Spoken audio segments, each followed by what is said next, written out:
Welcome to this video demo about neoStampa's color chart tool.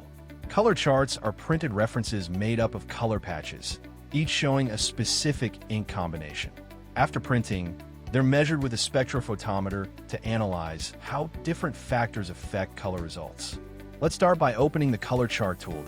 To create a multicolor chart, click on Four Corner Variations.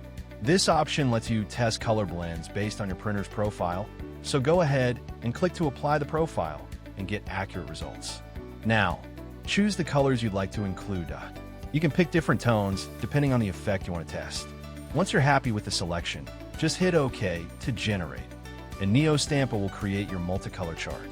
Now, let's take a look at how to create a single color variation chart. We'll open the color chart tool again. This time, select the one color variation option. Start by choosing the base color you want explored. Then, define the percentage of deviation and the number of steps per channel to see how the color shifts. You can also customize the patch size and the spacing between them. When everything is ready, click OK. And there you have it, your customized single color chart. Don't forget, you can explore more quick tips like this on our YouTube channel. Thanks for watching.